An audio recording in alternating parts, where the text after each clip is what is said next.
pakaian saya banyak darahnya. Semalaman dipikirin sama Imam Al-Ghazali, oh baru ingat, baru ngeh, ternyata Imam Al-Ghazali dalam sholat tadi kurang khusyuk. Dan gak khusyuknya gara-gara mikirin fikih tentang haid dan nifas. Jadi keren ya, gak khusyuknya Imam Al-Ghazali karena fikih. Kalau kita gak khusyuknya karena mantannya. Tega banget sih. Kita gak khusyuknya karena game online. Kita gak khusyuknya karena pinjol. Kita gak khusyuknya karena urusan dunia. Imam Al-Ghazali kalau gak khusyuk itu karena mikirin hukum fikih. Karena beliau ahli fikih. Jadi dalam sholat beliau mikir haid itu begini, kalau nanti ada terjadi ini lebih dari 7 hari maka seperti ini, tanda-tandanya seperti ini dan seterusnya.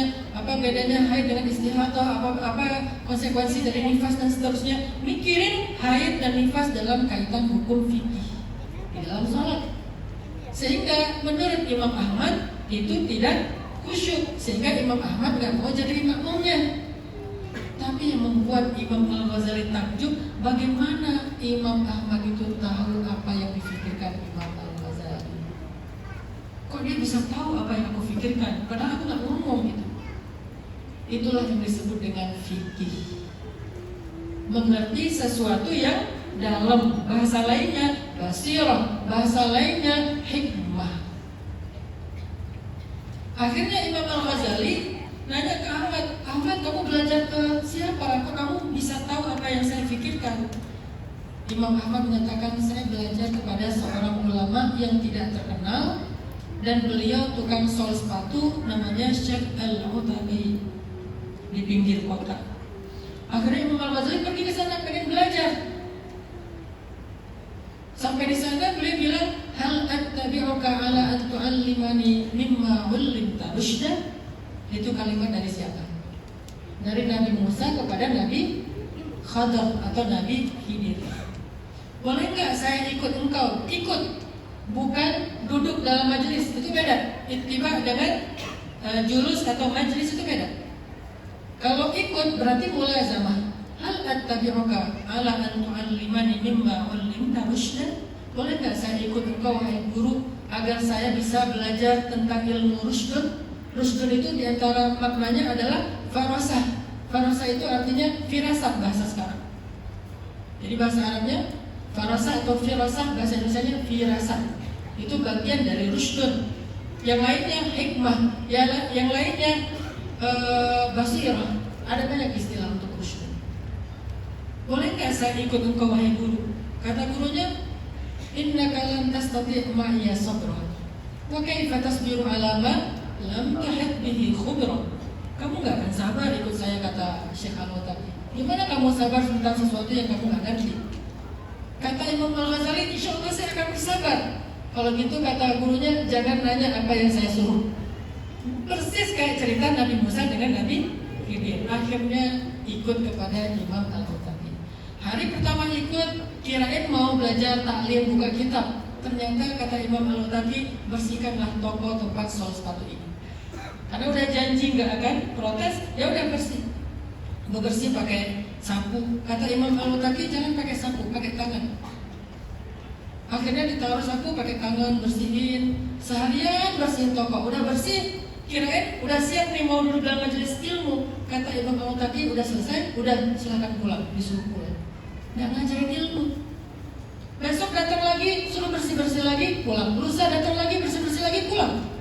Sampai setelah sekian kali, Imam Al-Ghazali tiba-tiba paham tentang satu ilmu yang penting. Apa? Ilmu tawadhu. Itu nggak pakai qala Allah wa qala Rasul dulu loh. Tapi langsung diajarkan riyadhahnya tawadhu. Sehingga ketika hati Imam Al-Ghazali itu sudah tawadhu terhadap guru, barulah beliau siap menerima ilmu dan wawasan. Sehingga Imam Al-Ghazali ketika menulis adab orang mencari ilmu, adab thalibul ilmi di dalam kitab Ihya itu, salah satu di antara adab pencari ilmu itu kata Imam Al-Ghazali apa? Hendaklah seorang murid itu menganggap dirinya seperti pasien kepada dokter. Nggak boleh pasien itu merasa lebih tahu daripada dokter. Nggak boleh misalnya dokter kasih resep, ini obatnya 3 kali sehari ya, kayaknya kurang ya dok, saya pengennya 10 kali sehari. Nggak boleh murid kepada guru seperti pasien yang sok tahu. Kata Imam Al-Ghazali dalam kitab Ihya, hendaklah dia seperti seorang yang sakit datang kepada dokter yang muahil dan dokter yang musyfik. Dokter yang muahil dan musyfik. Apa itu muahil? Dokter spesialis. Musyfik itu dokternya baik, bukan yang materi yang perhitungan yang terlalu mahal, bukan. Dia yang kasihan sama pasien, sehingga ketika dia ngasih resep yang terbaik buat pasiennya, selain dia memang ahli. Itulah yang dipelajari Imam Al-Ghazali kepada Imam Al-Mu'tazilah. Setelah Imam Al-Ghazali belajar tentang ilmu ini, akhirnya suatu saat ada seorang laki-laki yang benci sama Imam Al-Ghazali di Mesir, Alexandria, Iskandaria. Di Iskandaria, di Alexandria, ada yang benci sama Imam Al-Ghazali, sehingga kemudian saking dia benci sama Imam Al-Ghazali, dia suka memfitnah Imam Al-Ghazali, dia menyakiti perasaan Imam Al-Ghazali, sampai suatu saat dia bermimpi. Dalam mimpinya dia bertemu dengan Rasulullah SAW. Di sebelah Nabi ada Abu Bakar dan Umar. Kemudian di sebelahnya lagi ada Imam Al-Ghazali dalam mimpi ini. Terus tiba-tiba Imam Al-Ghazali bilang kepada Rasul dalam mimpi itu, "Ya Rasulullah, hadzal rajul yubghiduni wa yu'dini." Ya Rasul, laki-laki ini benci sekali kepada saya dan sering sekali menyakiti saya ya Rasul. Sehingga kata Nabi, "Atinis siyat," kasih saya cambuk. Akhirnya dikasihlah cambuk kepada Nabi. Kemudian Nabi mencambuk orang ini dengan cambukan di punggungnya sampai dia kaget dan terbangun dari mimpinya. Ketika dia terbangun dari mimpinya, di punggungnya banyak bekas cambukan. Dia datang kepada Imam Al-Ghazali untuk meminta maaf. Ini dikisahkan di dalam Muqaddimah kitab Ihya oleh Imam Hafiz Al-Iraqi, gurunya Imam Ibnu Hajar Al-Asqalani. Artinya ini berita yang benar, bukan qila wa qala, cenah katanya jarene, bukan. Ini adalah berita dari riwayat para ulama.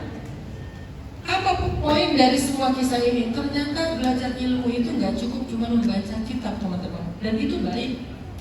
Membaca kitab penting, mendengar dari para ulama penting, tapi sebelum itu siapkan wadah ilmu. Apa wadah ilmu itu? Hati kita. Sebagaimana sabda Nabi tentang ilmu, kata Nabi, hati itu dalam mencari ilmu seperti tanah ketika turun hujan. Itu juga cek aja nanti di kitab Ihya. Ini kita kayak bedah kitab Ihya aja yang mukadimahnya ya.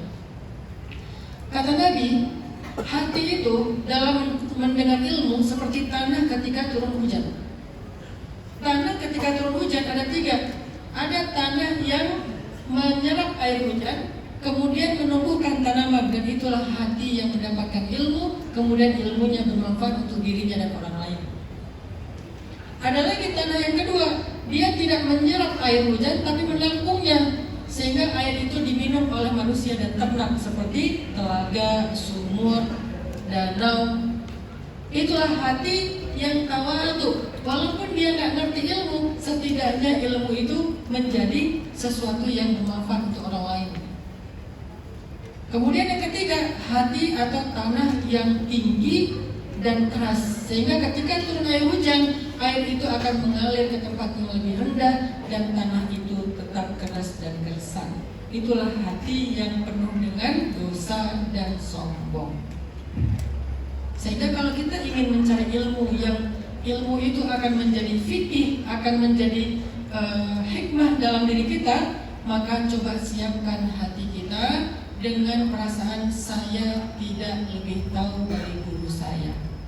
Kalau mau lebih dalam lagi, mulazamah, dekat dan berkhidmatlah kepada guru-guru kita. Shallu ala Nabi. Teman-teman yang dirahmati Allah SWT, saya juga teringat dengan kisah suatu malam Ali bin Abi Thalib bermimpi ketemu Nabi karena lagi kangen sama Nabi. Mereka biasanya kalau kangen sama Nabi itu sebelum tidur banyak sholawat. Karena Rasulullah udah wafat dan mereka udah lama gak duduk bersama Nabi, akhirnya kangen berat. Pas kangen berat mereka sholawat. Sayyidina Ali bin Abi Thalib sholawat. Pas tidur mimpi ketemu Nabi. Di dalam mimpinya Ali duduk di depan Nabi, terus Nabi ngasih 2 rutop. Apa itu rutop? Kurma muda. Nabi ngasih 2 kurma muda kepada Ali. Ali nih rutop. Akhirnya Ali senang banget dia makan, sampai dia kemudian sadar dari mimpinya, bangun dari tidurnya, di mulutnya masih ada rasa-rasa manisnya kurma. Kemudian datang ke masjid untuk sholat subuh karena pengen tahadus bin nikmah, pengen kasih tahu berita mimpi ini kepada Umar. Kan ketemu Nabi itu anugerah ya, walaupun dalam mimpi juga mimpi yang indah, mimpi yang baik. Akhirnya pergi ke masjid, pengen cerita ke Umar nih, semalam saya ketemu Nabi, semalam saya bermimpi ketemu Nabi dikasih 2 rutop. Pas sampai di masjid, Umar lagi sholat, tahajud, beres selesai semuanya, sholat subuh, beres subuh. Pas Ali mau cerita, ada ibu-ibu di barisan, ibu-ibu tuh bawa 1 mangkok rutop, kasih ke Umar. Kata ibu-ibu ini, ya Amirul Mukminin, tolong bagi-bagikan rutop ini kepada jamaah laki-laki. Akhirnya Umar membagi-bagikan kepada jamaah laki-laki. Ada yang dikasih 3, ada yang dikasih 4, Ali dikasih 2, yang lain dikasih lebih dari 2. Cuma Ali doang yang dikasih 2 sama Umar. Ali protes, ya Amirul Mukminin, kok yang lain dapatnya banyak, saya cuma dapat 2. Apa jawaban Umar bin Khattab? Ya Ali, lau zadakan Rasul lazidnak. Kalau Nabi menambahkan untukmu, pasti kami tambahkan. Akhirnya Ali geleng-geleng kepala, ternyata Umar tahu isi mimpinya Ali bin Abi Thalib, bahwa Nabi aja cuma ngasih 2, masa kami mau ngasih lebih daripada Nabi, kan gak enak sama Nabi. Ini adalah fikih, ini adalah hikmah, ini adalah ilmu yang didapatkan dengan cara Allah anugerahkan. Kita mengenalnya dengan istilah ilmu laduni. Wa'allamna min ladunna wa'allamnahu min ladunna ilma. Gimana cara kita sampai ke level itu? Tadi dengan mempersiapkan hati, dengan tawadu, dengan khidmat kepada guru, kita akan mengerti apa yang orang lain tidak mengerti. Turun ayat kepada Nabi,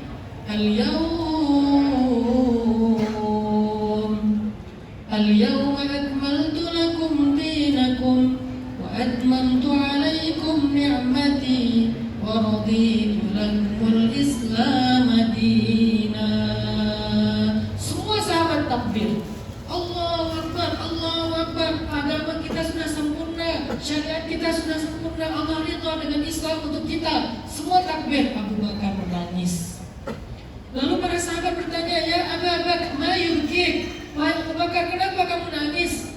Abu Bakar berkata, ini adalah ayat tentang berita gembira, tetapi juga sekaligus berita sedih.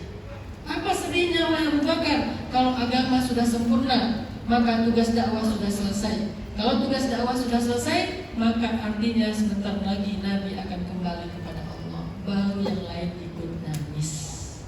Kenapa kok Abu Bakar lebih ngerti daripada sahabat? Karena Abu Bakarlah yang paling dekat kepada Nabi di antara para sahabat.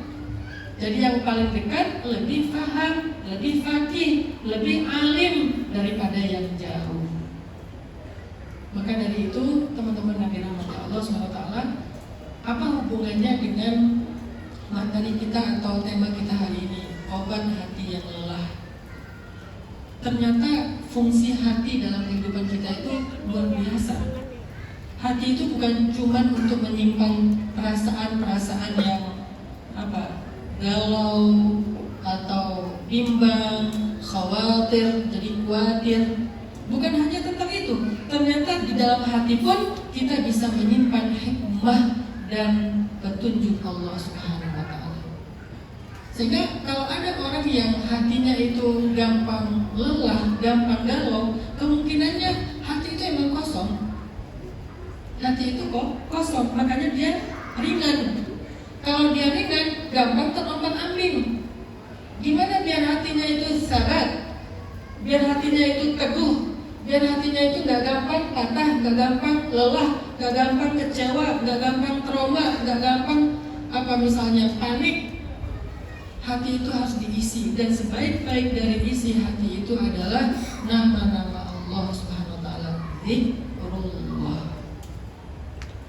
Ala bidzikrillah, ala bidzikrillah tatmainnul qulub. Kalau pengen hatinya tenang, maka isilah hati itu dengan zikir. Allah, Allah, Allah, Allah, Allah. Ar-Rahman, Ar-Rahim. Isi hati itu dengan subhanallah, la ilaha illallah, masya Allah. Isi hati itu dengan zikir sebanyak-banyaknya. Salawat kepada Nabi juga bagian dari zikir. Isi hati kita dengan zikir, maka hati itu akan menjadi tenang. Sederhana sebetulnya. Apa obat hati, Ustaz? Zikir. Bagaimana cara berzikir, Ustaz? Zikir itu yang banyak. Makanya kalau kita baca ayat tentang ibadah, biasanya Allah bicara tentang ibadah aja. Tapi kalau zikir selalu ada kata banyak. Fadhkurullaha dzikran katsira wadz-dzakirina Allah katsiran wadz-dzakirat. Ingatlah Allah yang banyak, orang yang mengingat Allah yang banyak, laki-laki dan perempuan. Pasti ada kata banyak. Jadi kalau zikir itu biar jadi tumaninatul qalb, menjadi ketenangan dalam hati yang banyak. Berapa yang banyak, Ustaz? Minimal 1000. Karena zikir itu ada zikir muqayyad, ada zikir mutlak. Apa zikir muqayyad? Zikir yang dihitung. Misalnya habis sholat subhanallah 33 kali, alhamdulillah 33 kali dan seterusnya. Itu muqayyad, dihitung. Tapi ada yang mutlak yang tidak dihitung sebanyak-banyaknya. Pakai alat zikir supaya memudahkan kita memperbanyak zikir. Bisa tasbih, bisa ceker. Bukan ceker ya, ceker. Kenapa kok pakai ceker, Ustaz? Tasbih digital. Soalnya kalau pakai tasbih ini kadang-kadang kita suka kegeeran. Subhanallah, subhanallah, subhanallah, subhanallah. Udah satu putaran, subhanallah, subhanallah, subhanallah. Tadi berapa ya? Kayaknya udah 7 kali putaran deh, 700. Padahal baru 140. Tapi ngakunya 700 karena gak hafal, kan cuma 100. Kalau tasbih ini ada yang 33, ada yang cuma 2. Irit banget ya. Artinya kalau tasbih ini kita kadang suka lupa. Bagusnya untuk zikir-zikir yang terbatas 100, 33. Kalau pengen ribuan, pakai ceker. Cari ceker yang investasi dikit lah, yang agak-agak bagus. Karena kalau yang harga 3.000-an di marketplace ya udah capek-capek 999 kasih kencang jadi riset 0 lagi. Itu tuh sedih banget loh. Masya Allah 900-an. Kok jadi 3 nih? Balik lagi ke 0. Investasi dikit buat ibadah. Beli ceker yang harga-harga 20.000. Mereknya apa, Ustaz? Karena saya nggak di-endorse jadi nggak saya sebut. Kalau yang murah itu harganya 3.500, tapi di marketplace dijual 7.000. Tahu ya berapa kan untungnya? Berarti kalau kalian mau jualan, jual 10.000, lumayan. Artinya beli ceker. Ada sekarang yang cekernya itu udah kayak cincin ya. Ada yang modelnya itu ada beberapa menu, ada 5 menu kalau nggak salah. Ini subhanallah, ini alhamdulillah, ini Allah Akbar, ini sholawat, ini la ilaha illallah. Jadi ada beberapa menu. Jadi kita nggak harus langsung sekaligus beres. Saya pakai yang itu karena dicicil, pagi yang ini dulu, siang yang ini, jadi banyak. Kalau udah zikirnya banyak, kerasa nanti di dalam hati itu. Kalau belum banyak, nggak akan kerasa. Nggak akan kerasa tumakninah ketika ada masalah. Begitu ada masalah, kita langsung tenang dulu tuh, sakinah. Begitu misalnya kita di blok, misalnya kita di unfollow, misalnya kita di head speech, di komen, kita nggak langsung panik, nggak langsung bereaksi, kita bisa tenang. Kenapa? Karena hati kita udah dijaga dengan zikir. Jadi nggak akan mudah terluka. Orang yang gampang tersinggung pasti kurang zikir. Orang yang sensitif pasti kurang zikir. Orang yang dendaman pasti kurang zikir. Orang yang nggak bisa ngelupain mantan pasti dia lupa kepada Allah. Kalau kita mau lupain mantan, ingat Allah. Ingat mantan, lupa Allah. Nggak bisa ketemu dua perasaan dalam satu jauh, dalam satu roda hati. Kalau Kalau ada Allah, hilanglah mantan. Kalau ada mantan, hilanglah Allah di dalam rongga yang sama. Makanya tidak ketemu dua perasaan di dalam rongga itu. Isi dia dengan Allah. Terus mantan di mana Ustaz? Nggak ada. Pasangan ada, karena dia halal. Kalau halal, maka nggak akan bertolak belakang dengan Allah. Kan itu semuanya dalam rangka ridho Allah. Pasangan halal, perasaan yang halal, ingatan yang halal. Semua yang halal itu nggak akan keluar karena di dalamnya tidak akan mengusik Allah. Tapi yang haram yang keluar. Makanya pengen nggak galau lagi, ingat Allah. Insya Allah akan pelan-pelan Allah obati hati kita. Trauma masa lalu, sakit hati masa lalu yang bikin kita mental illness, depresi, pengen bunuh diri, naik tawar, nggak jadi loncat ketinggian, itu semuanya obatnya zikir. Tapi zikir tekniknya yang banyak, ribuan. Misalnya istighfar dulu 1000. Kalau istighfar kan cepat ya. Astagfirullah, astagfirullah, astagfirullah, astagfirullah, astagfirullah, astagfirullah, astagfirullah. Dah 1000. Beres istighfar 1000. Mulai dengan zikir pagi. Salah satu zikir pagi yang bagus itu la ilaha illallah wahdahu la syarikalah lahul mulku wa lahul hamdu wa huwa ala kulli syai'in qadir 100 kali minimal. Maka kata Nabi, siapa membaca itu di waktu pagi seperti memerdekakan 10 budak. Satu budak harganya kurang lebih 1 miliar. Kalau dulu hitungannya oke ya, dahab dengan hitungan emas. Kalau dikonversi kurang lebih di atas 1 miliar. Kalau 10 budak, berarti pagi-pagi kita udah dianggap bersedekah 10 miliar. Coba ada yang pernah sedekah 10 miliar setiap pagi? Udah pasti enggak. Kelihatan dari wajah-wajahnya ya. Ada prihatin. Saya katanya yang pagi-paginya sedekah 2.000, insya Allah rata-rata ya. Kalau enggak juga terlalu. Kalau 10 miliar di waktu pagi, nggak mungkin, susah bagi kita 10 miliar setiap pagi. Kalau sesekali mungkin suatu saat insya Allah mampu. Tapi kalau setiap pagi, kayak mustahil banget. Kita bukan Elon Musk. Elon Musk saja udah sekaya gitu, nggak pernah sedekah ya? Ya iyalah, bukan muslim. Artinya susah untuk bisa melakukan ibadah itu, tapi dengan zikir la ilaha illallah yang tadi 100 kali minimal, dan kelebihannya bebas berapa kali aja, udah. Misalnya udah beres la ilaha illallah, lanjut yang ketiga apa? Sholawat. Allahumma sholli ala sayyidina Muhammad, Allahumma sholli ala sayyidina Muhammad. Berapa? Minimal 100 kali. Kalau bisa 500, 1000, tapi dawam setiap hari. Beres sholawat, baru subhanallah, la ilaha illallah, Allahu akbar, dan seterusnya. Zikir yang banyak. Ustaz, gak sempat apa-apain dong. Kata siapa? Ternyata kalau digabung semua zikir tadi di satu waktu, itu cuma butuh waktu sekitar 15-20 menit. Nggak panjang kok waktunya. Kita aja yang wasawasi syaitan, ditakut-takut sama setan. Hidup kan bukan tentang zikir aja, kita perlu bekerja. Nggak mengganggu kerjaan kita. Sambil nyetir bisa, sambil naik motor, tapi nggak bisa dihitung ya. Motor susah belok ya. Ya udah dalam hati atau dengan lisan, nggak usah dihitung dulu. Nanti suatu saat ada AI kok yang akan menghitung. Bentar lagi AI itu pas kita zikir, dia menghitung sendiri. Zikirnya kurang, dikasih tahu sama dia. Saking canggihnya. Tapi sekarang zikirnya yang banyak. Insya Allah itu akan menjadi obat hati. Innamal mu'minun, orang yang beriman. Innamal mu'minuna idza dzukirallahu wajilat qulubuhum. Orang beriman itu kalau disebut nama Allah hatinya gemetar. Gemetar, bergetar. Hatinya bergetar. Arti bergetar di sini apa? Tunduk, khudu. Tidak lagi tinggi, tidak lagi sombong, tidak lagi galau, tidak lagi labil, muzabzabina baina dzalik, la ilaha illa wa la ilaha illa. Dia akan sabar. Caranya apa? Caranya dengan idza dzukirallah, ingat Allah.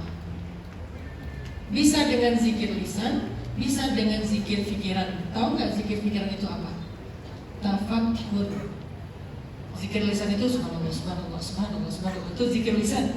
Kalau zikir pikiran, tafakkur, musyahadah, melihat kebesaran Allah di antara apa yang Allah ciptakan di hadapan kita. Itulah zikir.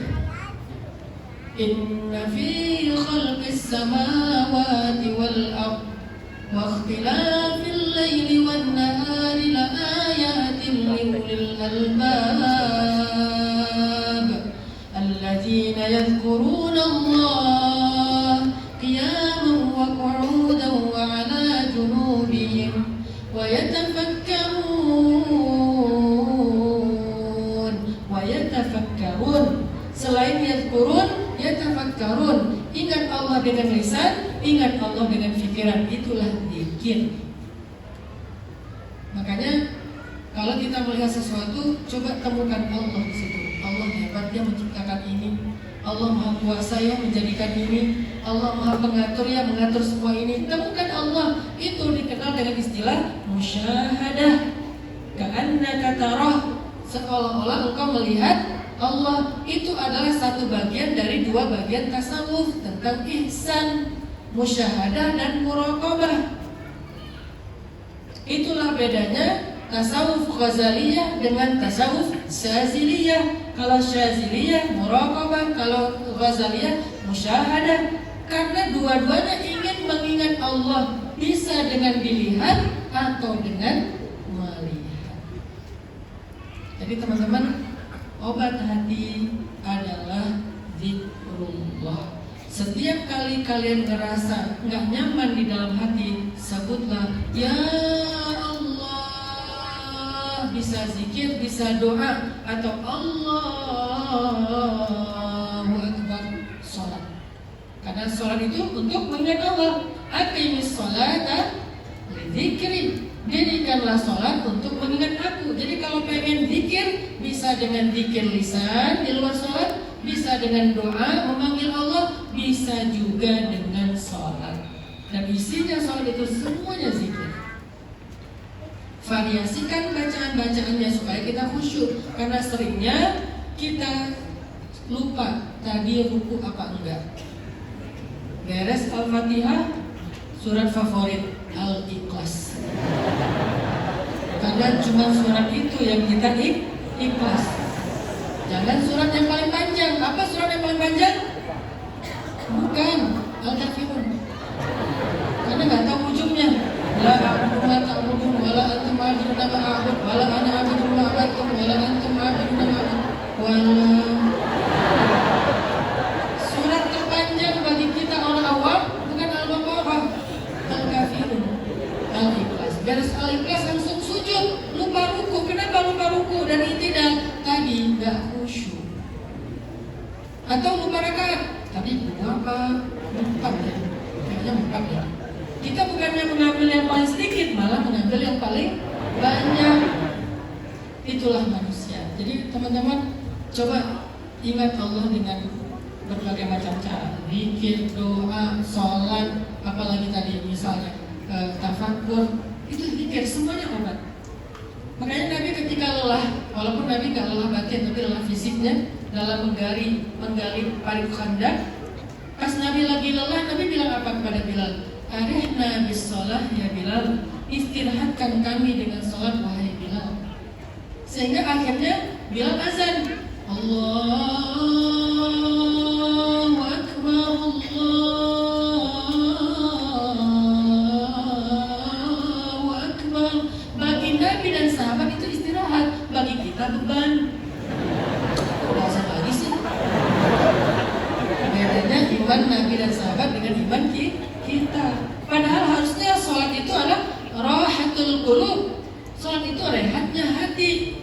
Selain sholat wajib, biar lebih rehat lagi ditambah dengan sholat sunnah. Kan kita senang kalau breaknya banyak, kalau rehatnya banyak. Bentar-bentar istirahat, bentar-bentar istirahat. Kan senang kan? Bentar-bentar break, bentar-bentar keluar dari kelas. Udah, gurunya lagi rapat, jadi kalian bebas ya, hore gitu kan dulu waktu kecil. Kenapa kita senang istirahat? Karena itu nyaman. Begitu juga harusnya sholat rahatul qulub. Siangnya ada duha, ada rawatib, malamnya ada tahajud, ada witir. Witirnya siang itu adalah sholat maghrib, witirnya malam adalah ba'da tahajud dan witir. Rahatul qulub, bangun istirahat. Ya ayyuhal muzammil. Kenapa Allah membangunkan Nabi? Karena Nabi capek seharian. dengan dakwah yang ditentang oleh orang-orang kafir Quraisy. Beliau dihina, beliau diusir, beliau dilempar kotoran, beliau dibully. Sehingga karena Nabi habis-habisan dalam dakwah, fala'allaka baqi'un nafsaka ala atharihim illam yu'minu bihadzal hadits asafa. Nabi itu luar biasa lelahnya dalam dakwah karena menginginkan hidayah kepada umatnya. Ketika pulang Nabi capek, Nabi bilang zammiluni, selimuti aku. Akhirnya beliau tidur berselimut. Tidur adalah rehatnya jasad.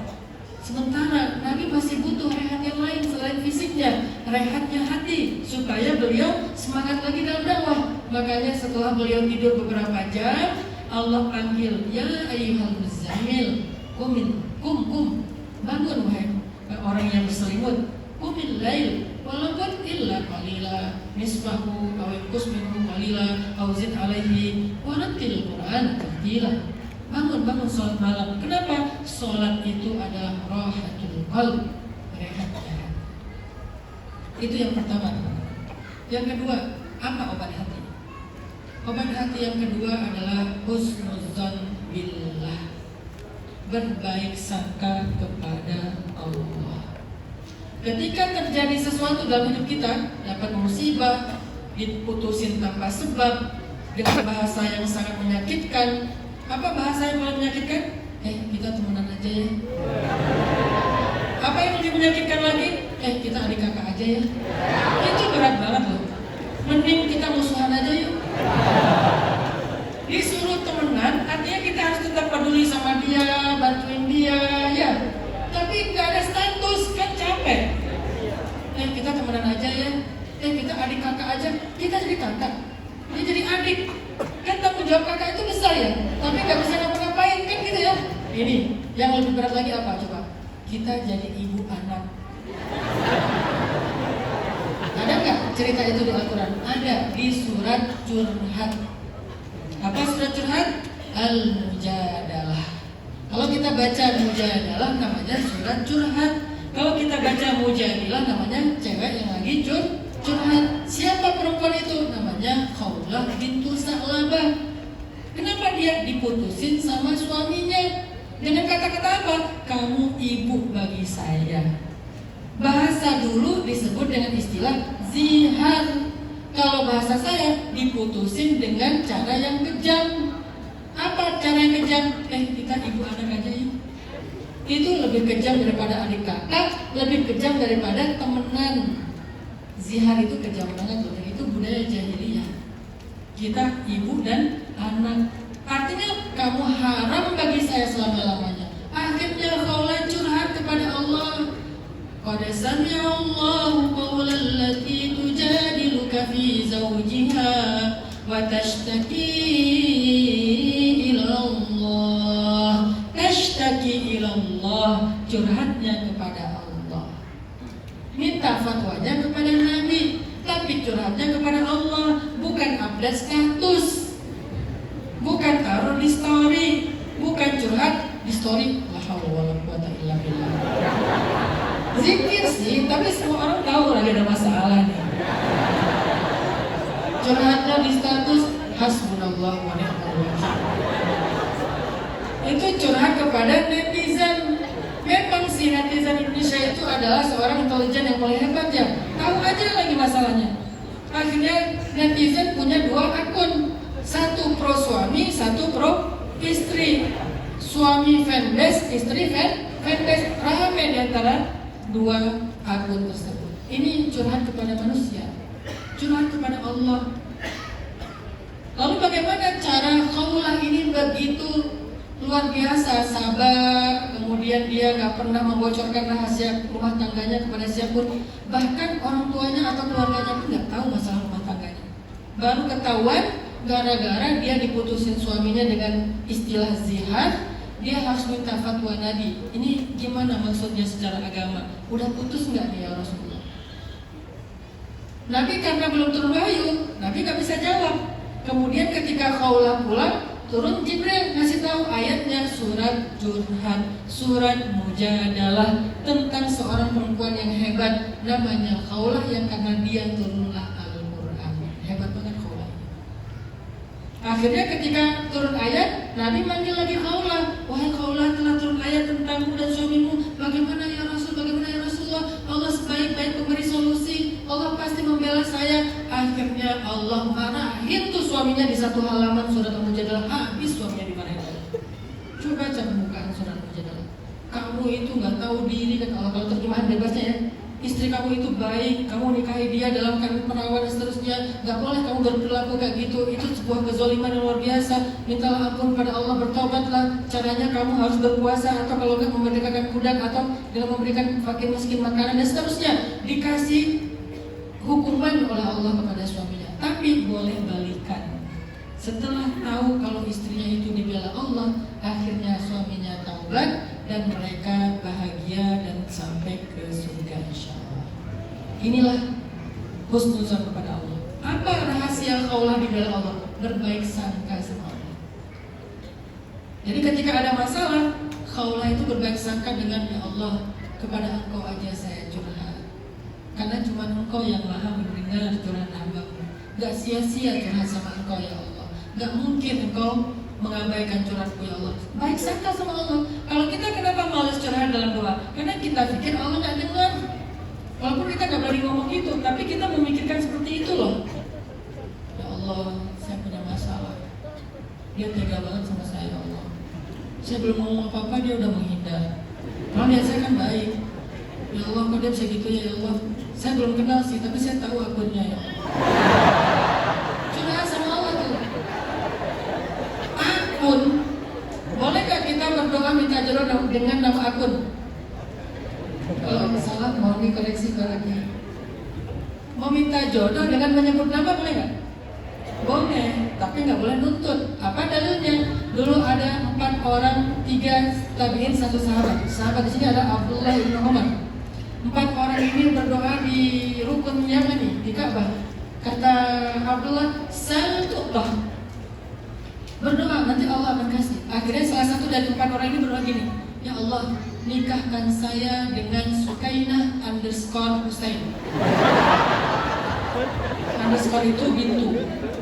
Ya Allah, nikahkan saya dengan Sukainah bintu Husain. Disebut namanya Sukainah bintu Husain dari Irak. Setahun kemudian dia menikah dengan Sukainah bintu Husain. Itu menjadi dalil bolehnya menyebut nama. Tapi kalau nggak tahu nama, tahu akunnya gimana Ustaz? Akun bahasa Arabnya kunyah. Akun itu bahasa Arabnya kunyah. Kok bisa gitu Ustaz? Kunyah itu artinya nama panggilan. Sekarang nama panggilan yang populer itu akun sosial media.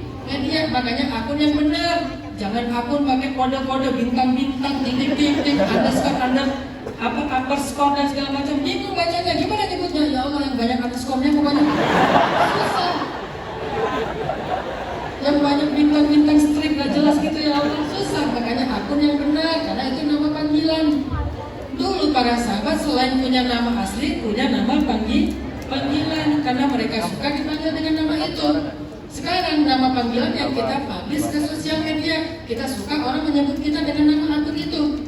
Makanya namanya akun. I'rabnya dari kata kunyah. Cocokologi. Tapi secara maknanya benar, akun itu adalah panggilan. Berarti boleh ya Allah, nama akunnya misalnya Andi _00. Berarti dia lahir tahun 2000. Kan 00 2000. Ya Allah, nama akunnya Nia _61.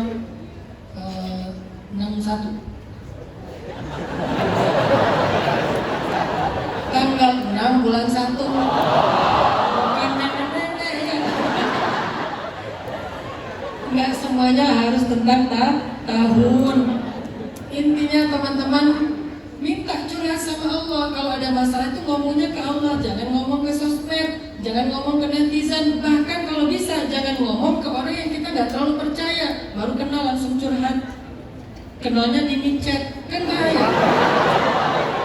Jangan curhat di sosmed, baru kenal di tag me out, langsung curhat. Jangan, kenapa? Karena mereka tidak bisa ngasih solusi apa-apa. yang maha tahu solusi, yang maha tahu masalah, yang maha kudrat dan iradat, mampu dan mau menolong kita, Allah. Jadi ketika kita menghafal sifat Allah, kudrat, iradat, jangan cuma jadi hafalan dan wawasan, coba terjemahkan dalam kehidupan pribadi kita. Apa maksud kudrat, iradat? Allah itu mampu, ala kulli syai'in qadir, gak ada yang gak bisa. Kita curhat ke teman, emang dia mampu nolongin kita walaupun dia baik? Gak selalu mampu. Dia pengen sih nolongin kita tapi gak bisa. Aku sih pengen nolongin kamu, tapi maaf ya aku lagi ada banyak masalah. Aku pengen ngutangin kamu tapi aku lagi gak punya uang. Itu manusia, gak kudrat. Kadang dia kudrat tapi gak iradat. Dia, aku mampu sih, cuman males aja. Itu manusia.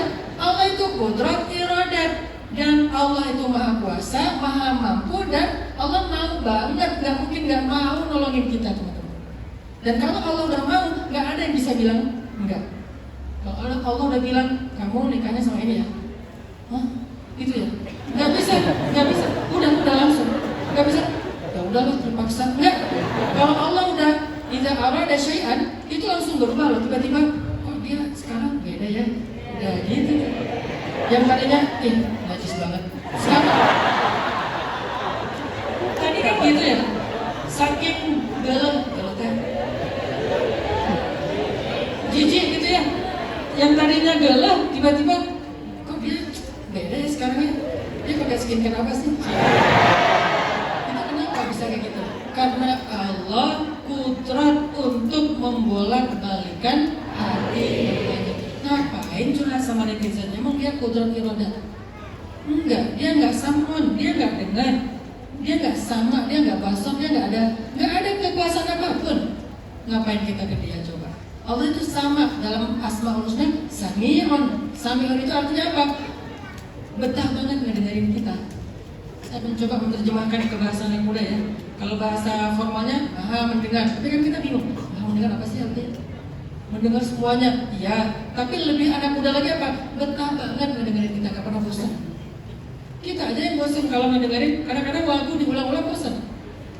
Melihat sesuatu, nonton berulang-ulang bosan. Allah itu kalau melihat kita atau mendengar kita, gak pernah bosan. Kita curhat itu lagi 50 tahun minta hal yang sama, Allah gak bosan. Siapa? Ibrahim dan Zakaria alaihi wassalam minta anak. Rabbi habli minas salihin. Tahun kedua, Rabbi habli minas salihin. Tahun ke-10, Rabbi habli minas salihin. Tahun 50, Rabbi habli minas salihin. Allah maha mendengar, Allah betah ngedengerin curhat kita. Allah gak pernah bilang, karena itu udah kemarin. Itu kita. Allah gak pernah bilang, sudah tahu.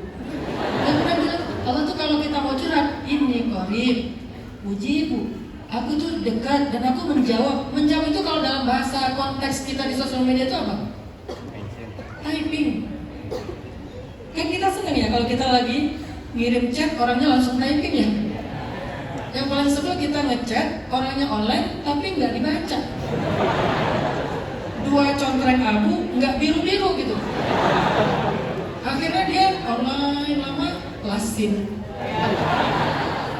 Kita tungguin kapan dia online. Online lagi, lasin lagi. Online lagi, lasin. Yang kitanya nggak dibaca, atau lebih kejam lagi, dibaca tapi dicuekin. Contreng biru sih pada akhirnya. Wah, udah contreng biru. Kira-kira kapan dibalas? Dia online, kayaknya lagi mikir deh. Kita aja kegeeran ya. Kayaknya dia menyusun kata-kata yang bagus deh. Ternyata dia lagi ngechat sama grup yang lain, kita gak dibalas. Tapi kalau Allah, kalau dalam konteks kita nih analoginya, kita lagi typing, Allah typing, artinya kita ngomong, Allah langsung menjawab. Wah ya aku berkenankan. Kita baca Alhamdulillahirabbil alamin, hamadani abdi, hambaku memuji aku. Kan gitu kan? Aktif gitu. Makanya bahasanya fi'il mudhari, ujibu.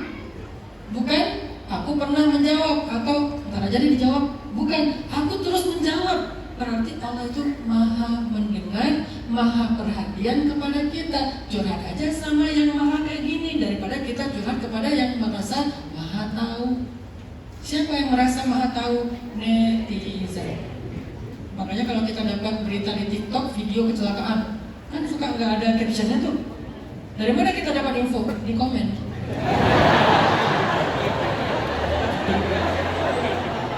Kecelakaan beruntun di tol apa gitu. Gimana ini? Kapan ini? Berapa yang meninggal? Cari komen ternyata di komen lengkap tuh. Orang TV aja nyarinya di komen kok. Sekarang TV beritanya dari komen. Kata netizen. Viral di sosial media kan gitu kan bahasanya. Berarti netizen Indonesia juara banget lah.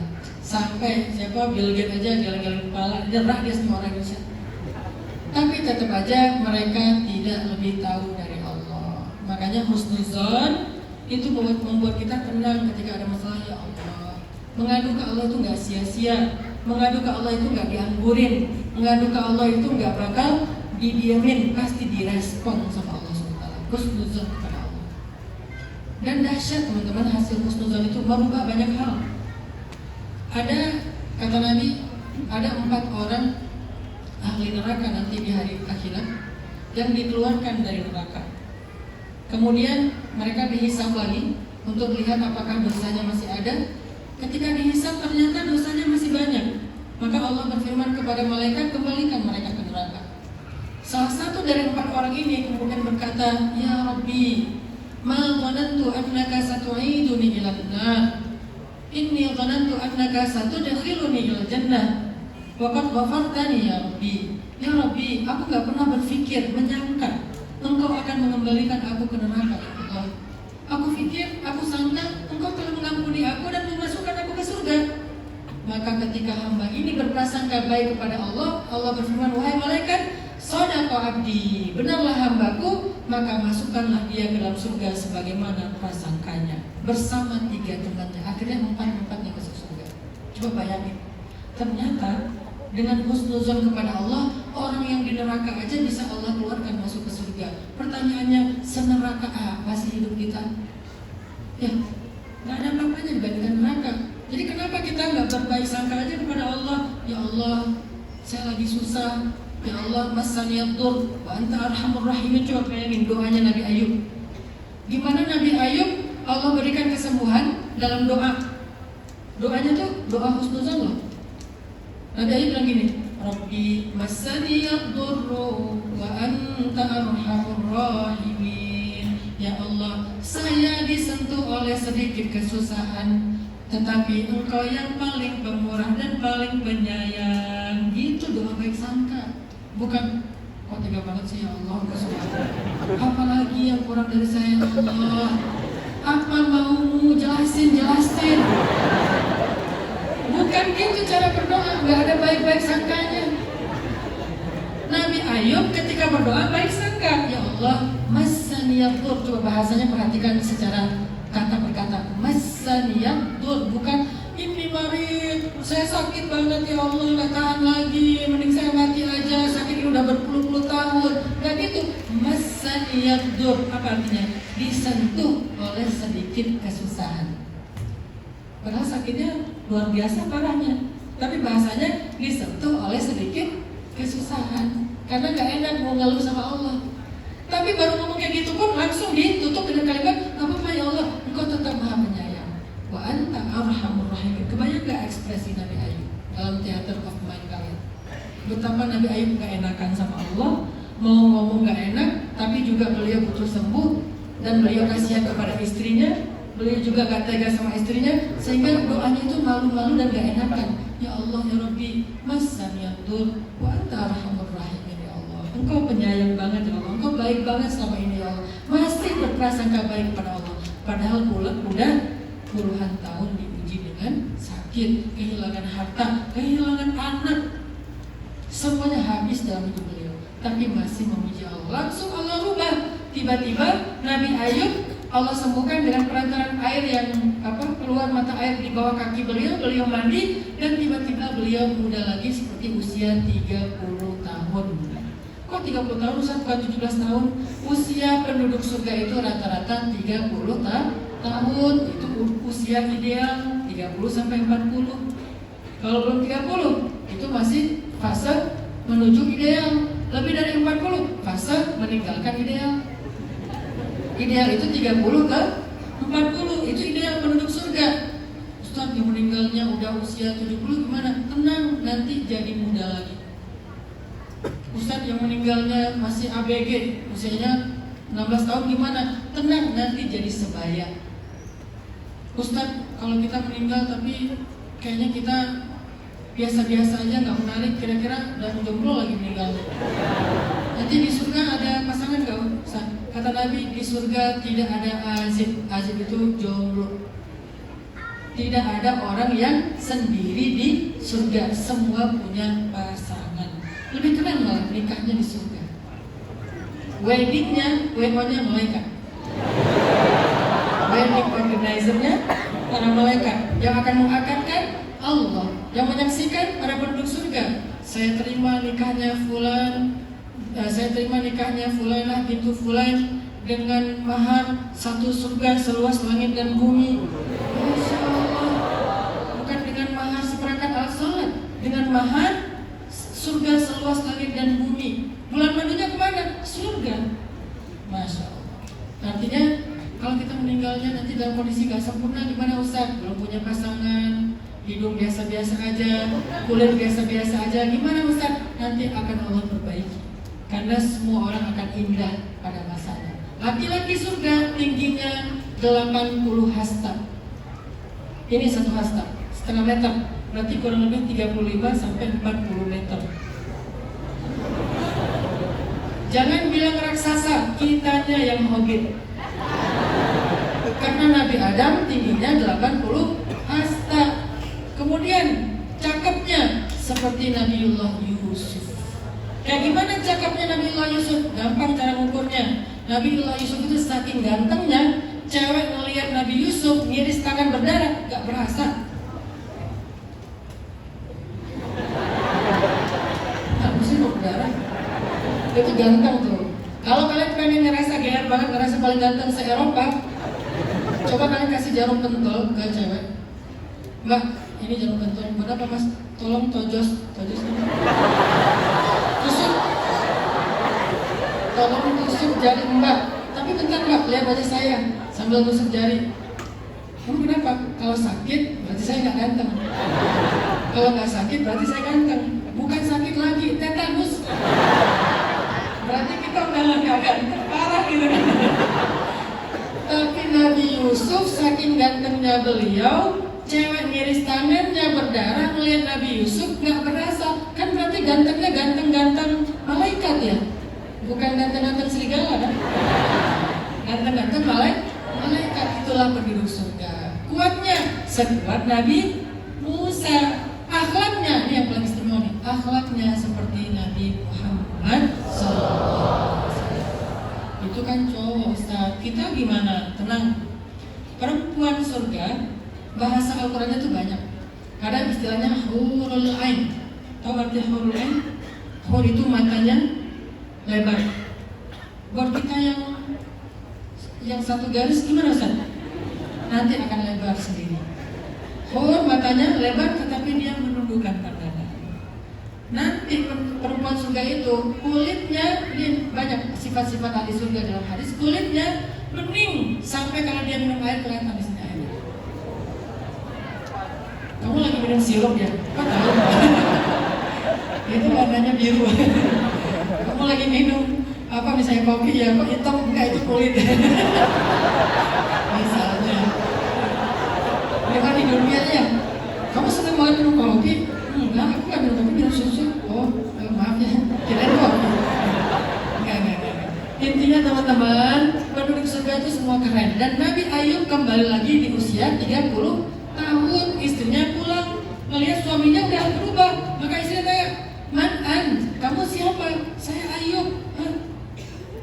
Iya sih, kayak Ayub dulu waktu muda, tapi dilihat kenapa? Ayub mana? Enggak, saya Ayub, istriku udah Allah sembuhkan, Allah berikan rahmat. Akhirnya istrinya nanya satu pertanyaan yang cuma Ayub yang tahu jawabannya. Makanya dengan pasangan milikilah banyak rahasia berdua. Jangan semua di-share ke sosmed. Nanti pas kita nanya kayak gitu, yang jawab netizen, aku tahu. Harus ada antara kita berdua doang, jangan orang lain. Sehingga istrinya nanya satu pertanyaan yang nggak ada yang tahu kecuali Nabi Ayub. Misalnya kalau kita ingat nggak dulu pas kita pertama ketemu di mana?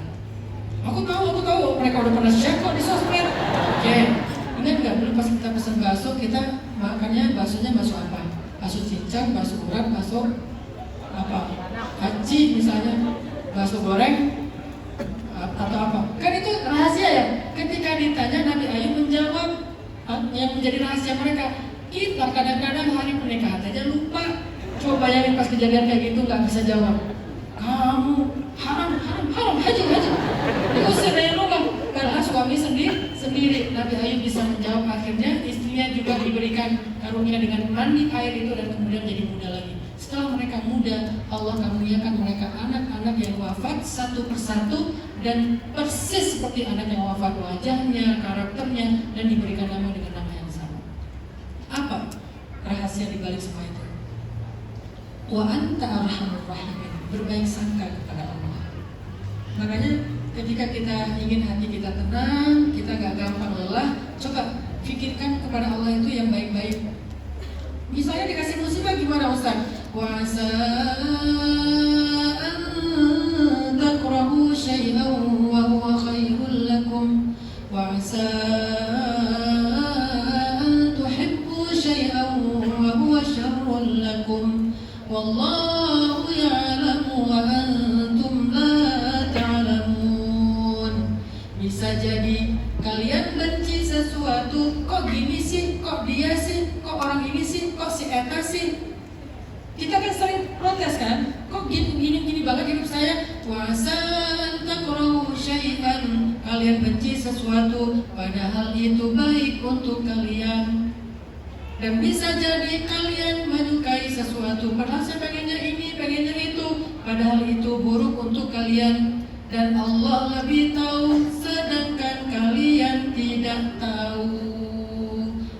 Maka jangan sok tahu. Tapi itu bukan ayat. Ayatnya sampai Allah lebih tahu dan kalian tidak tahu. Jadi Allah tuh tahu mana yang baik untuk kita. Husnuzon aja. Tapi saya udah mikir-mikir, Ustaz kok nggak ada ya kebaikan pada dirinya. Suami saya tuh musibah Ustaz. Saya nggak tahu kebaikan dia. Dia nggak setia, dia tukang mabuk, dia nggak sholat, dia nggak menafkahi keluarga, dia nggak jadi teladan, dia nggak pernah menyayangi saya. Nggak ada kebaikan pada dirinya Ustaz. Saya pernah pikir-pikir, padahal ayatnya bisa jadi yang buruk itu ada kebaikan, tapi ini nggak ada. Kalau nggak ada, maka pakai ayat Al-Insyirah. Fa inna ma'al usri yusra, inna ma'al usri yusra. Bersama kesulitan ada kemudahan, bersama kesulitan ada kemudahan. Artinya apa? Kalau suami kita bukan kebaikan dalam hidup kita, percayalah kebaikan itu datang melalui dia. Kalau bukan dia kebaikan, maka kebaikan datang melalui dia. Tapi insya Allah ada kok. Emang suami kita Fir'aun? Cuman Fir'aun yang gak ada kebaikannya. Benar gak? Ada kebaikan Fir'aun? Kayaknya sih ada Ustaz. Jangan terlalu seuzon sama Fir'aun. Menurut saya dia tuh sebetulnya ada kebaikannya juga sih. Apa? Dia tuh gak pernah poligami. Misalnya ya, gak ada kebaikan Fir'aun. Kalau ada satu saja kebaikan Fir'aun, Allah udah kasih dia hidayah. Fir'aun itu musuh bersama loh, lintas agama. Mau Islam, mau Nasrani, bahkan Yahudi. Orang Yahudi apalagi kan memang musuhnya. Gak ada yang ngefans sama Fir'aun. Ada namanya siapa? Fir'aun. Kok bisa namanya Fir'aun? Soalnya ayah aku ngefans banget sama Fir'aun. Gak ada. Di dunia semua membenci Fir'aun ya. Terus kok bisa Fir'aun yang sangat buruk ini diberikan kepada seorang perempuan yang sangat luar biasa istimewa, namanya Asia. Berarti kalau Fir'aun bukan kebaikan bagi Asia, maka kebaikan bagi Asia datang melalui ujian Fir'aun. Kalau bukan karena diuji dengan Fir'aun, Asia nggak akan mendapatkan kebaikan-kebaikan yang besar. Apa kebaikan yang besar? Beliau menjadi satu dari 4 perempuan yang sempurna. Sempurna. Pakai nada sempurna. Asia sempurna. Ada 4 kan? Asia, Maryam, Khadijah, Fatimah. Aisyah perempuan istimewa. Kalau nggak ada Aisyah, rasa-rasanya ada kurangnya. Seperti garam dalam masakan. Jadi kalau gimana pun bumbunya kalau nggak dikasih garam ya nggak enak. Kecuali masakan Rindavan. Itu bumbunya ada sekali garam di tangan ya. Tapi itu ciri khas mereka. Intinya apa tadi ngomongin Rindavan? Ngomongin apa tadi? Asia. Ternyata Asia itu menjadi perempuan yang sempurna karena beliau sabar terhadap ujian dari suami yang bernama Fir'aun. Lalu Allah anugerahkan surga kepada Asia, bahkan Allah buka tabir surga sehingga Asia bisa melihat surga bahkan ketika beliau masih di dunia. Maka coba bandingkan kondisi Asia dengan kita. Kan suami kita bukan Fir'aun. Ustaz, saya diuji dengan suami saya luar biasa beratnya. Suamiku siapa namanya? Fir apa? Firman. Oh, Firman. Tetap dia seorang muslim, seorang mukmin, seorang ahli ibadah, seorang ahli Al-Quran. Kalau sesekalinya belit, ya namanya manusia. Nggak ada yang sempurna. Maka kalau misalnya kita ngerasa nggak ada pun kebaikan pada dirinya, minimal kita mendapatkan kebaikan melalui dia. Jadi katakan dalam hati, kalau bukan kamu kebaikannya, maka kebaikan melalui kamu. Tapi insya Allah dia juga kebaikan. Fa in karitumuhun fa asa an takrahu syai'an wa yaj'alallahu fihi khairan katsira. Kalau kalian benci kepada istri kalian, maka bisa jadi apa yang kalian benci itu Allah jadikan padanya kebaikan yang sangat banyak. Kalian aja belum sadar. Artinya ada kebaikan itu, berbaik sangka sama Allah. Ada seorang nenek datang kepada Nabi Musa bilang gini, ya kalim Allah, wahai Nabi yang berbicara kepada Allah, mintalah kepada Allah agar Allah beri saya anak. Saya udah tua belum punya anak. Ya Allah, ada nenek-nenek punya anak. Allah bilang, wahai Musa, takdirnya dia gak akan punya anak. Nek, sabar ya, nenek gak akan punya anak, itu udah takdir. Oh iya, pulang. Besok balik lagi, ya kalim Allah. Tapi tangannya gak gitu. Ya kalim Allah, saya minta doa. Doa apa? Minta kepada Allah supaya dikasih anak. Ya Allah, nenek yang kemarin, Musa, takdirnya gak akan punya anak. Nenek, kata saya juga, sabar. Itu terjemahan orang Sunda ya. Kata saya juga sabar ya, sabar. Dan yang minta dia akan punya anak, gimana lagi coba? Oh iya, terus saya balik lagi. Kalim Allah, nenek ada apa? Boleh nggak minta doa? Doa apa? Minta anak. Kan udah kemarin, siapa tahu hari ini bisa. Ya Allah, nenek kemarin masih minta anak. Musa takdirnya nggak akan punya anak. Nek, udah tuh. Takdirnya nggak akan punya anak. Oh iya, balik lagi. Nggak tahu terjemahan atuh dalam bahasa Arab apa ya? Nggak balik-balik, setelah sekian lama datang bawa bayi. Pas datang ketemu Nabi Musa, Dina yang dulu, iya ini siapa? Anak saya, maksudnya anak biologis. Ngerti biologis? Anak biologis saya, anak biologis. Anak kandung, iya maksudnya gitu. Ilmiah banget sih neneknya. Gimana ceritanya nenek punya anak? Tanya aja sama Allah. Ya Allah, gimana ceritanya nenek itu punya anak?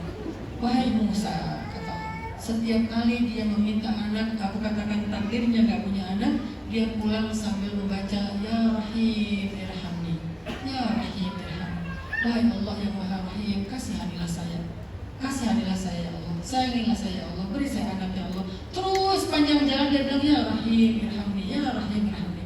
Besok balik lagi, aku bilang takdirnya gak punya anak, pulang-pulang Ya Rahim Irhamni. 3 kali berturut-turut Ya Rahim Irhamni, terus sepanjang hari Ya Rahim, Ya Rahim, Ya Rahim Irhamni. Wahai Musa, dengan rahmatku aku rubah takdirnya sehingga dia punya anak. Berbaik sangka kepada Allah. Yamhullahu ma yasha'u wa yuthbit wa indahu ummul kitab. Allah berkehendak menghapus sesuatu dan menetapkan, dan di sisi Allah ada ummul kitab, lauhul mahfuz. Berbaik sangka sama Allah.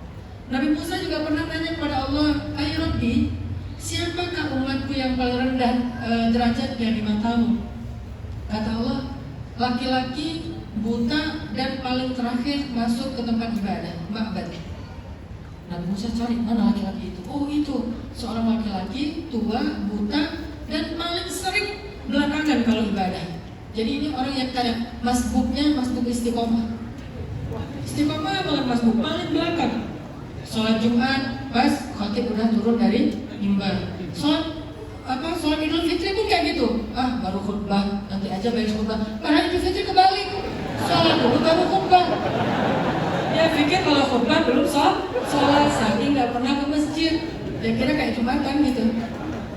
Nah, pas dari perhatiin sama Nabi Musa, itu orangnya yang paling rendah di antara umatku, yang paling ringan kebaikannya, nggak ada kelebihan apa-apa, dosanya banyak. Suatu hari orang itu meninggal dunia, kemudian Nabi Musa tanya kepada Allah, "Ay Rabbi, aina huwal an?" Di mana dia sekarang? Allah bilang, "Innahu fil jannah." Dia di dalam surga. Nabi Musa heran, "Kaifa dzalik ya Rabbi? Gimana caranya dia masuk surga ya Allah? Sementara dia orang yang paling rendah di antara kami. Bahkan kami aja belum wafat, belum masuk surga, dia udah duluan di surga dalam kuburnya. Kaifa dzalik? Gimana caranya?" Allah bilang, "Wahai Musa, suatu hari ada temannya membawa dia jalan-jalan ke sebuah taman yang sangat luas, yang sangat indah. Temannya memuji-muji pemilik taman, mengatakan orang ini baik banget, memberikan kita izin untuk masuk ke tamannya, ke kebunnya luar biasa luas. Orang buta ini kemudian membantah, mengatakan, enggak, Allah yang maha baik dan rahmat Allah yang paling luas. Dia nggak rela ada orang yang memuji-muji manusia di depan dia, makanya dia membalikkan, dia mengatakan yang paling baik itu Allah dan rahmat yang paling luas itu rahmat Allah. Wahai Musa, benarlah hambaku, prasangkanya kepadaku, dengan itu aku merubah takdirnya menjadi ahli surga. Maka husnuzonlah kepada Allah, itu obat hati banget. Sehingga ketika kita punya masalah, jangan mempertanyakan apa maunya Allah. Kenapa Allah tega sama saya? Kok Allah kayak gini cuma saya aja? Kenapa cuma saya? Yang lain kok enggak kayak gini? Apa yang kurang dari saya? Jangan protes, tapi husnuzon. Ketika kita husnuzon, Allah tergantung prasangka hamba-Mu kepadaku, kata Allah. Jadi berprasangkalah yang baik-baik pada Allah. Allah maha baik, Allah pasti mendengar doa saya, pasti ada hikmah di balik ujian ini, pasti. Gak mungkin sia-sia, pasti ada hikmahnya. Terakhir, sebuah kisah tentang husnuzon terjadi pada seorang ulama arifin namanya Ibrahim bin Adham. Suatu ketika Ibrahim bin Adham naik kapal bersama keluarganya, bersama banyak orang. Tiba-tiba kapal itu terjadi badai di tengah laut. Angin kencang, ombak besar, kapalnya mulai memasukkan air, mulai rusak. Kemudian orang-orang yang panik luar biasa, termasuk istrinya panik luar biasa, heran dengan Ibrahim bin Adham yang tenang banget. Kemudian istrinya bertanya, "Ya Ibrahim, kok kamu tenang banget? Kamu gak takut kita tenggelam di badai besar, di ombak besar?" Ibrahim bilang, "Duduk dulu." Akhirnya istri duduk. Kan perempuan tuh kalau lagi gitu ditenangkan dulu ya, jangan langsung jebal jadi rame. Duduk dulu. Udah duduk, diambillah gergaji, mungkin milik awak kapal ya, ditaruh di dada istrinya. "Mama takut gak dengan gergaji ini?" "Enggak, tapi kan gergaji ini bisa mencelakai Mama." "Iya, tapi nggak akan mungkin celaka. Kenapa? Kan gergaji ini di tangan Papa. Kan Papa baik banget sama Mama. Papa kan sayang banget sama Mama selama ini. Tapi kan perhatian." Ya terjemahnya lah kurang lebih kayak gitu ya. Gak mungkin Papa mencelakai Mama karena Papa itu sayang sama Mama kan? Ya kan? Namanya juga story teh. Dia punya teater of my own, itu yang kejadiannya. Terus apa kata Ibrahim bin Adham? "Mah, sesungguhnya badai ini di tangan Allah, ombak ini di tangan Allah, kapal perahu ini di tangan Allah, dan Allah itu lebih baik daripada Papa. Sehingga kalau Mama tenang dengan gergaji di dadanya karena di tangan Papa, kenapa Mama khawatir dengan kita di tangan Allah yang maha baik dan maha sayang kepada kita?" Baru pada sadar, oh ya astagfirullahaladzim. Kemudian Ibrahim mengangkat tangannya berdoa, "Allahumma qad araitana qudratak fa'adina rahmatan."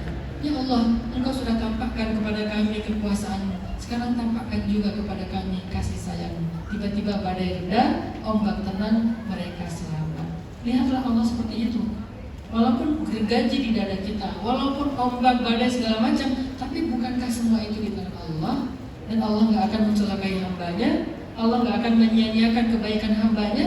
Maka sal tu'ta, minta sama Allah, curhat sama Allah, berbaik sangka kepada Allah. Mudah-mudahan dua ini bisa jadi obat lelah hati.